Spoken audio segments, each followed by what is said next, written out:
لوگ کہتے ہیں نا ترقی چاہیے، کامیابی چاہیے، برائٹ فیوچر چاہیے. خدا کی قسم جس کے ماں باپ اس سے راضی ہے نا، جس کے ساتھ ماں باپ کی دعائیں ہیں، اس کو پھر ترقی سے کوئی نہیں روک سکتا. اس کے بیڑے پار ہی ہونے ہیں. اور ساری دنیا واہ واہ کر رہی، ماں باپ پریشان ہے، وہ برباد ہی ہونا ہے. ماں باپ کو تنگ نہ کرو، بالخصوص ماں کی قدر کرو. ماں کا کوئی نیبل بدل نہیں ہے. اور یہ دعا دے دے تو بندہ کدھر پہنچ جاتا ہے. اچھا پھر آج کل ایک اور ٹرینڈ چلا ہے، کسی بھی طرح کا زندگی میں مقام بڑھ گیا نا، مشہور ہو گیا، اب وہ ماں باپ پر بھی روب جما رہا ہوتا ہے. پتہ نہیں میں کتنا بڑا آدمی ہو گیا ہوں، اب میں آپ کی خدمت کہاں سے کروں گا بھائی، ٹائم ہی کہاں ہے میرے پاس.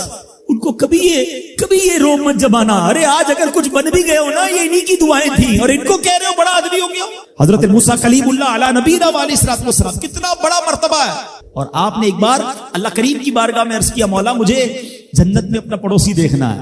ارشاد کیا ہوا کہ اے موسیٰ، جنت میں تیرا جو پڑوسی ہے وہ ایک فلاں علاقے کا کسائی ہے. آپ حیران ہو گئے، آپ نے کہا مولا مجھے ملنا ہے. ایڈریس بتایا گیا، آپ چلے گئے وہاں پر. ایک نوجوان نے دروازہ کھولا، آپ اندر گئے. گھر میں گئے تو دو بوڑھے ماں باپ، بوڑھی شخصیات تھی. انہوں نے حضرت موسیٰ کو دیکھا، آپ کی رسالت کی گواہی دی اور دونوں دنیا سے چلے گئے. وہ نوجوان کسی کام سے گیا، جب واپس آیا اپنے دونوں والدین کو دیکھا کہ دونوں کا انتقال ہو گیا ہے. تو کہا ہو نہ ہو آپ حضرت موسیٰ علیہ الصلوۃ والسلام. حضرت موسیٰ نے کہا میں نے تو نہیں بتایا کہ میں کون ہوں، تمہیں کیسے پتا چلا؟ کہا میرے ماں باپ روزانہ دعا کرتے تھے کہ یا اللہ اس وقت تک موت نہ دینا جب تک حضرت موسیٰ کا دیدار نہ کر لیں. آپ ہمارے گھر آئے ہیں، آپ کو انہوں نے دیکھا ہے، یہ چلے گئے دنیا سے، آپ ہی حضرت موسیٰ ہیں. حضرت موسیٰ نے فرمایا بتاؤ کچھ اور بھی دعا کرتے تھے؟ کہاں میں اپنے بوڑھے ماں باپ کیونکہ چبا نہیں سکتے تھے، روز ان کو دیوالے چبا چبا کر کھلاتا تھا. اور جب بھی کھانا کھلاتا تھا نا، میری ماں دعا کرتی تھی یا اللہ میرے بیٹے کو جنت میں موسیٰ کا پڑوسی بنا دینا. حضرت موسیٰ کہتے بیٹا تیری ماں کی دعا قبول ہو گئی ہے، تو ہی جنت میں میرا پڑوسی ہے. یہ ہے ماں کی دعا. اور یہ وہ دعا ہے جو بن مانگے مل رہی ہے، جو ماں کے دل سے نکل رہی ہے. آؤ میں بتاؤں کچھ بڑے آدمی، واقعی جس کو کہتے ہیں بڑا آدمی کون ہوتا ہے. امام اعظم ابو حنیفہ رضی اللہ تعالیٰ سے بڑا تو کوئی نہیں نا، کتنے بڑے وقت کے امام ہیں. مگر آپ کی والدہ ایک مسجد کے امام صاحب سے انسپائر تھی، مقرر تھے، وہ اچھے بیان کرتے تھے. آپ کو وہ کہتی کہ جاؤ وہ امام صاحب سے مسئلہ پوچھ کے آؤ. خود مفتی اعظم ہیں، امام ہے کروڑوں حنفیوں کے. ماں کو یہ نہیں کہا کہ ماں پتہ نہیں میں کتنا بڑا مفتی ہوں، تم مجھے مسجد کے امام کے پاس بھیج رہی ہو. آج تو یہ ڈائریکٹ جواب دے دیتے ہیں نا، مجھے پتہ نہیں میں کون ہوں، مجھ سے بحث کر رہی ہو، اتنی کتابیں پڑھی. ماں تم نے تو پڑھا ہی کچھ نہیں. ابو جان آپ کو دنیا کا کیا پتا، مجھے پتا ہے. سنو امام اعظم، یہ ایسے نہیں بنتے بڑے لوگ. ماں کو کہتے ٹھیک ہے ماں، مسجد کے امام کے پاس جاتے، اس مقرر کے پاس جاتے. وہ کہتا حضور آپ مجھ سے مسئلہ پوچھنے آئے، آپ دنیا کو مسئلے بتاتے ہیں. کہ کیا کروں، ماں نے بھیجا ہے. کہ حضور جو آپ بتا رہے ہیں مجھے آپ ہی مسئلے کا جواب بتا دیں، وہی میری طرف سے ماں کو بھی بتا دیں.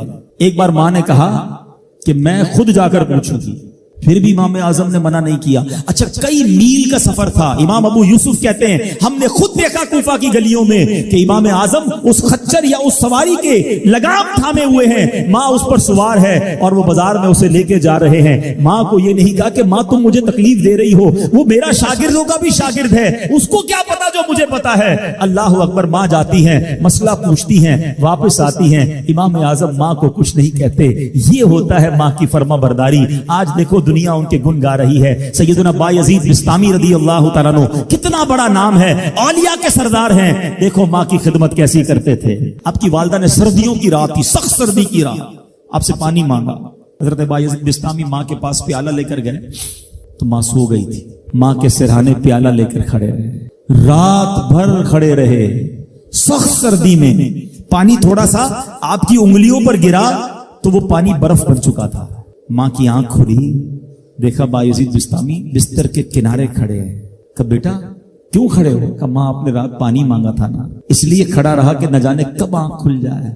اب جب پانی دینے کے لیے پیالہ الگ کیا نا تو وہ برف چمڑی سے چپک چکی تھی، تو جب وہ برف الگ ہوئی نا ہاتھ سے خون نکلنے لگا.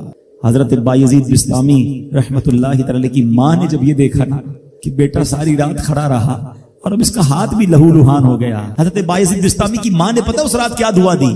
کہتی یا اللہ میں اس سے راضی ہوں، تو بھی اس سے راضی ہو جا. دیکھو کیا مقام ملا، اولیاء کرام کے سردار بن گئے. یہ وہ دعائیں ہیں جو دل سے نکلتی ہیں. ماں باپ کی خدمت ایسی کرو. اب کہو نا کہ دل سے دعا نکلے. جب وہ دعا نکلے گی نا پھر وہ کام بننے آپ سوچ نہیں سکتے. کیا خوبصورت دین ہے ہمارا. ہم نے اپنے بچے کو دین کی طرف نہیں لگایا. اگر ہم بچے کو دین کی طرف لگا دیتے دین اس کو ہماری خدمت کی طرف لگا دیتا. ہم بچے کو قرآن و حدیث سکھاتے, قرآن و حدیث اس کو ہماری خدمت سکھا دیتے. ہم آج یہ جو تکلیف اٹھا رہے ہیں اس کی ایک وجہ یہ بھی ہے کہ بچہ ہم نے دین سے دور کر دیا. اگر آپ چاہتے ہیں کہ آپ کے بڑھاپے کا سہارا آپ کے بچے بنے, آپ کے مرنے کے بعد بھی آپ کے لیے صدقہ جاریہ بنے, تو آپ نے اپنے بچوں کو دین کی طرف لانا ہے. کچھ اولادیں وہ ہیں جن کی ماں باپ نے تربیت ایسی کی, ہم نہیں چاہتے, وہ خود رابطہ کر رہے ہوتے ہیں کہ ماں کا انتقال ہو گیا, یار کچھ کنواں کھدوانا ہے, کوئی مسجد بنانی ہے, کوئی مدرسے میں میری ماں کے لیے مجھے کچھ کرنا ہے. کیوں؟ ماں نے تربیت ایسی کی, والد نے تربیت ایسی کی, انہیں ماحول ایسا دیا کہ ماں باپ کے مرتے ہی انہیں فکر ہو گئی کہ میری ماں قبر میں اکیلی ہے, میرا والد قبر میں اکیلا ہے, اس نے روز مجھے کھانا کھلایا تھا, آج میں روز اسے ثواب پہنچانے کا کوئی انتظام کروں. یہ اس بچے کے دل میں خیال کیسے آیا؟ کیونکہ اللہ نے اسے اچھا ماحول عطا کیا, ماں باپ نے اس کو اس ماحول کی طرف بڑھایا. تو میں یہاں والدین سے گزارش کروں گا کہ خدارا اپنے بچوں کی ایسی تربیت کرو کہ بڑھاپے میں بھی تمہارا ساتھ دیں اور مرنے کے بعد بھی تمہارے لیے صدقہ جاریہ کا باعث بن جائیں. آپ کے بچے آپ کے قدموں میں رہیں گے اگر آپ نے بچوں کو دیندار بنا دیا. اللہ کرے یہ فارمولا سمجھ آ جائے نا. ہم سمجھتے بچہ میری بات مانے, میری کیوں نہیں مانتا. ارے پہلے سے اللہ رسول کی بات منانے والا بنا دو, یہ تمہاری بھی ماننے والا بن جائے گا. کیونکہ جب یہ جائے گا نا دین کی طرف, اسے قرآن ماں باپ کی طرف بھیجے گا, اسے حدیث ماں باپ کی طرف بھیجے گی, اسے علماء کرام ماں باپ کی طرف بھیجیں گے. ہم اس راستے پر بھیج دیں جہاں سے یہ بچہ مجھے واپس مل جائے. سورہ فاتحہ 100 مرتبہ پڑھ کر جو دعا مانگی جائے وہ قبول ہوتی ہے. سورہ بقرہ کی تلاوت سے شیطان گھر سے بھاگ جاتا ہے. آیت الکرسی پڑھنے سے محتاجی دور ہوتی ہے. سورہ کہف کو ہمیشہ پڑھنے والا دجال کے فتنوں سے محفوظ رہے گا. والدین کی قبر پر ہر جمعہ سورہ یاسین کی تلاوت کرنے سے اس کی حروف کی تعداد کے برابر ان کے گناہ بخش دیے جاتے ہیں. سورہ الدخان پڑھنے سے مشکل دور ہوتی ہے. جو قریب المرگ ہو اس پر سورہ جاسیہ کا دم کرنے سے خاتمہ بالخیر ہوتا ہے. سورہ حجرات کا پڑھنا اور دم کر کے پینا گھر میں خیر و برکت کے لیے مفید ہے. سورہ قاف پڑھنے سے جو باغ ہوتے ہیں ان کے پھلوں میں کثرت ہوتی ہے. سبحان اللہ. سورہ رحمان 11 بار پڑھنے سے تمام مقاصد پورے ہوتے ہیں. سورہ واقعہ جو شخص روزانہ پڑھے گا اسے کبھی فاقہ نہ ہوگا. سورہ ملک کو ہر رات پڑھنے والا عذاب قبر سے محفوظ رہے گا. سورہ مزمل کو 11 بار پڑھنے سے ہر مشکل آسان ہو جاتی ہے. سورہ مدثر کو پڑھ کر حفظ قرآن کی دعا مانگنے سے قرآن کریم کا یاد کرنا آسان ہو جاتا ہے. جو بچے حفظ کر رہے ہیں ان کے لیے زبردست وظیفہ ہے. سورہ النازعات پڑھنے سے جان کنی کی تکلیف نہیں ہوگی. سورہ ضحیٰ پڑھنے سے بھاگا ہوا آدمی واپس آ جائے گا. سورہ علم نشرح کو جس مال پر پڑھ دیا جائے اس میں خوب برکت ہوتی ہے. سورہ تین والزیتون جو ہے 3 مرتبہ پڑھنے سے اخلاق و کردار بہتر ہوتے ہیں. سورہ علق میں جوڑوں کے درد کا علاج ہے. سورہ قدر جو صبح و شام پڑھے اللہ عز و جل اس کی عزت بڑھا دے گا. سورہ بینہ برس اور یرکان کا علاج ہے. جس آدمی یا جانور کو نظر لگی ہو اس پر سورہ عادیات کا دم مفید ہے. سورہ قارعہ پڑھنے سے بلاؤں سے حفاظت رہتی ہے. سورہ تکاثر کو 300 بار پڑھنے سے جلد قرض ادا ہو جاتا ہے. کئی لوگ کہتے ہیں جناب قرض بہت ہے, چلے قرآن کا وظیفہ لے لیں. الہاکم التکاثر یہ جو سورت ہے 300 بار پڑھنے سے بہت جلد قرض اتر جاتا ہے. سورہ عصر پڑھنے سے غم دور ہو جاتا ہے. سورہ ہمزہ اور سورہ فیل دشمن کے شر سے حفاظت کے لیے اور سورہ قریش جان کی حفاظت کے لیے بڑی مجرب ہے, بڑا کمال کا وظیفہ ہے. سورہ ماعون بڑی مشکل کے وقت میں پڑھنا بہت مفید ہے.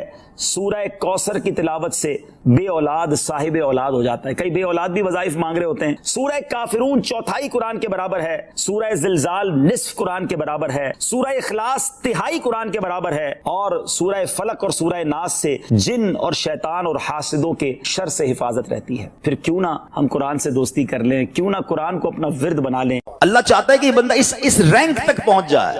اللہ اس پر آزمائش بھیجتا ہے تاکہ میرا بندہ صبر کر لے تو اس کو وہ مرتبہ عطا ہو جائے. ہائے ہائے, یعنی آزمائش مجھ پر میرے رینک بلند کرنے, میرے درجے بلند کرنے آئی, اور ہائے میری بے صبری کہ میں نے وہ سب ثواب ضائع کر دی. نہ کریں میرے پیارے اسلامی بھائی. مشکلیں آتی ہیں. اچھا پھر پتہ ہے پرابلم کیا ہے ہمارا؟ ایک اور بڑا ایشو ہے, ہم کسی کو مسکراتا دیکھتے ہیں, کسی کو اچھے کپڑے دیکھ لیتے ہیں, کسی کی بڑی گاڑیاں دیکھ لیتے ہیں, کسی کا بڑا گھر دیکھ لیتے ہیں, ہمیں لگتا ہے یار یہ کتنا مزے میں, یار میں ہی اکیلا پریشان ہوں. یہ آپ کی بھول ہے. ایک بات یاد رکھیے گا, زندگی کی گاڑی مسائل کے پہیوں پر ہی چلتی ہے. امیر کے مسئلے اور ہیں, غریب کے مسئلے اور ہیں. شہرت جس کو ملی ہے نا اس کے پرابلمز اور ہیں. جو غیر معروف ہے اس کی پرابلم اور ہے. زمانے میں ہر کسی کو کچھ نہ کچھ ایشو ضرور ہے. یہ نہ سمجھے کہ یار یہ اتنا مسکرا رہا ہے, کیا پتہ اس مسکراہٹ کے پیچھے کتنے دکھ چھپائے بیٹھا ہے. آپ یقین کریں, بلیو کریں, ایسا نہیں ہے کہ سب لوگ 100% خوشحال ہیں. پرابلم سب کے ساتھ ہوتے ہیں. میں کیا بتاؤں آپ کو, ہمارے پاس تو لوگ دعائیں کروانے آتے ہیں نا, ایسی پرابلم بتاتے ہیں کہ پیروں سے زمین نکل جاتی ہے. بعض اوقات ہم اتنے بڑے گھر میں جاتے ہیں, اس کی گاڑیاں کروڑوں روپے کی کھڑی ہیں, ان سے ملاقات ہوئی, وہ کہتے ہیں حضرت آپ سے ایک الگ سے دعا کروانی ہے. جب وہ بیچارہ اپنا مسئلہ بتاتا ہے نا, ہمیں لگتا ہے یار ہمارا تو غم ہی کچھ نہیں ہے, کتنی بڑی آزمائش سے گزر رہا ہے, کتنی بڑی پرابلم سے گزر رہا ہے. میں آج کی آپ کو مثال دیتا ہوں. ایک ہمارے بہت اچھے بھائی تھے, آج سے کچھ عرصہ پہلے انہوں نے ہمیں ایک ماشاءاللہ پراپرٹی دعوت اسلامی کے لیے بچیوں کے مدرسے کے لیے دی, اور اس کے چند دنوں بعد ان کا وصال ہو گیا. ان کو بیچاروں کو کینسر تھا. میں ان کے گھر پہ دعا کرنے گیا. ان کے بیٹے نے مجھ سے جب گلے لگانا تو بیٹا رونے لگا. اچھا میں سمجھا کہ بیچارہ اپنے والد کو یاد کر کے رو رہا ہے, ظاہر ہے 16 دن پہلے انتقال ہوا. اندر گئے, دعا کی, اس کے بعد میرے کان میں کہتا ہے کہ عبدالرحیم بھائی اس وقت میری زوجہ ہاسپٹل میں ہے. میں نے کہا کیا ہو گیا؟ کہ میری وائف کو بلڈ کینسر ہو گیا ہے. والد کا کینسر میں انتقال ہوا ہے. اللہ نے بڑا نوازا ہے ان کو, جیولرز ہیں, لیکن میں یقین کریں, میں آپ کو سچ بتا رہا ہوں, میں گاڑی میں بیٹھ کے میں بھی رونے لگا, کیونکہ وہ بندہ جب مجھے چھوڑنے آیا نا پھر میرے گلے لگ کے رو رہا تھا. میں سوچنے لگا یار کتنا دکھ ہے لوگوں کو, اللہ نے کتنی بڑی ہم پر مہربانیاں کی ہیں. اگر مجھے کوئی بڑی بیماری نہیں ہے, میرے بچے میرے ساتھ ہیں, میری فیملی میرے ساتھ ہے, نہیں چاہیے یار دنیا کے سارے اللہ تللے نہ ملے اتنی ساری لگژریز, صحت سے بڑھ کے کچھ نہیں ہے, مگر ہمیں اس کی قدر ہی نہیں ہے, ہمیں اس کی کوئی اہمیت کا اندازہ ہی نہیں. پوچھو ان سے, کروڑوں روپے ہیں مگر علاج نہیں ہو پا رہا, ڈاکٹر بعض اوقات مایوس کر دیتے ہیں. کتنا تکلیف میں ہیں لوگ, اور ہم ہیں کہ چھوٹی چھوٹی باتوں پر بے صبری. صبر تو کریں, اللہ کی رضا پر راضی تو رہیں. میں نے آپ کو خاندان نبوت کا واقعہ سنایا, ارے کھانے کو کچھ نہیں ہے. کاش یہ بات ہمیں سمجھ آ جائے اور ہم ہر حال میں اللہ کا شکر ادا کرنے والے بن جائیں. اور ایک اور میں آپ کو بات بتاؤں, ہم جو دنیا والوں کو بتاتے ہیں نا, ہوتا کچھ نہیں ہے اس سے. مت بتایا کرو دنیا والوں کو, صحیح بتاتا ہوں, مت بتایا کرو, اپنے غم مت بتایا کرو, ثواب بھی چلا جاتا ہے. اور بعض اوقات یہ دنیا والے نا ہمارا مذاق بھی اڑاتے ہیں. ہم جب کسی کو اپنا پرابلم بتاتے ہیں نا, ہمارے سامنے تو بڑے اچھے بنتے ہیں کہ اچھا ٹھیک ہے میں کرتا ہوں کچھ, بعد میں جا کے دنیا میں باتیں کرتے ہیں, آیا تھا میرے پاس, اس کا یہ مسئلہ ہے, ہاں باتیں بڑی کرتا ہے, بڑی پرابلم میں. کیوں بتاؤں میں دنیا والوں کو؟ نعت کا شعر ہے نا, کسی کا احسان کیوں اٹھائیں, کسی کو حالات کیوں بتائیں, کیوں بتاؤں میں دنیا والوں کو مجھے کیا غم ہے نا. میرے آقا سلامت رہے ہیں, اللہ کے حبیب علیہ الصلوۃ والسلام ہیں, اور رب عز و جل کی بارگاہ ہے, میں ادھر عرض کروں نا, کسی کا احسان کیوں اٹھائیں, کسی کو حالات کیوں بتائیں. آقا تم ہی سے مانگیں گے تم ہی دو گے, تمہارے در سے ہی لو لگی ہے. ہاں اللہ رسول کی بارگاہ میں عرض کیا, ادھر آنسو بہاؤ, نہ بتاؤ دنیا والوں کو. ایک اور کمال کا شعر ہے کہ دنیا والے تو درد دیتے, دنیا والے تو درد دیتے ہیں, زخمی دل کی دوا مدینہ ہے. تو جب دنیا والوں نے کوئی ہمارا بھلا کرنا بھی نہیں نا ان کے ہاتھ میں ہے, شفا دینے والی ذات میرے رب کی, برکت دینے والی ذات میرے رب کی, تو اللہ سے ہی باتیں کرو نا. تو آج سے یہ ذہن بنا لے میرے پیارے اسلامی بھائی, مشکل آنی ہے تو صبر کے ساتھ وہ وقت گزارنا ہے, اللہ کی رضا پر راضی رہنا ہے. وہ بڑا کریم ہے, وہ اپنے غیب کے خزانوں سے آپ کو عطا فرمائے. توجہ بیان کی طرف رکھیے گا. اور اب آتے ہیں اس پورے واقعے سے ایک اور خوبصورت بات جو ہمیں سیکھنے کو ملی, اور وہ بات کیا ہے کہ نبی پاک کے خاندان کی سخاوت کیسی تھی. مولا علی شیر خدا کے پاس صرف 6 درہم تھے, آپ نے وہ سب کے سب دے دیے. مگر آج حال یہ ہے کہ لوگ اپنی زکوٰۃ ادا نہیں کرتے. آج زکوٰۃ لوگوں کو بھاری پڑنے لگ گئی ہے. جب کیلکولیٹ کرتے ہیں کہ جناب کروڑوں روپے زکوٰۃ, تو اس کے بعد ان کو بھاری لگتی ہے. نہ کریں ایسا. یہ زکوٰۃ مال کا میل ہے, اور اگر یہ مال کا میل آپ کے مال سے جدا نہ ہوا تو یہ آپ کے مال کو بھی میلا کر دے گا. ایک بات یاد رکھیے گا, سرکار دو عالم صلی اللہ تعالی علیہ وسلم کا یہ فرمان ہے, اپنی زکوٰۃ ادا کر کے اپنے مال کو مضبوط قلعوں میں قید کر لو. اگر میں اور آپ چاہتے ہیں نا کہ میری آپ کی پراپرٹی سیکیور رہے, ہمارے مال و اسباب سیکیور رہے, تو حدیث پاک میں تو فارمولہ موجود ہے کہ اپنے مال کو زکوٰۃ دے کر مضبوط قلعوں میں قید کر لو. لیکن یہاں زکوٰۃ دینے کے لیے تیار نہیں لوگ, لمسم نکال دیتے ہیں, کیلکولیٹ نہیں کرتے. یاد رکھیے یہ مال ہی عذاب بن جائے گا اگر آپ زکوٰۃ پوری ادا نہیں کرتے. اگر ہمارے پاکستان میں سارے سرمایہ دار کچھ نہ کریں, اپنی زکوٰۃ پوری ادا کر دیں, سارے زمیندار اپنی زکوٰۃ پوری ادا کر دیں, آپ اپنی آنکھوں سے دیکھیں گے کہ غربت کتنی جلدی ختم ہوتی چلی جا رہی ہے. میں نے ایک بار کیلکولیشن کی, ذرا سنیے گا. پاکستان زرعی ملک ہے, ٹھیک ہے, اور اس کی زراعت کی جو کیلکولیشن ہے وہ انٹرنیٹ پر موجود ہے. You can search your self.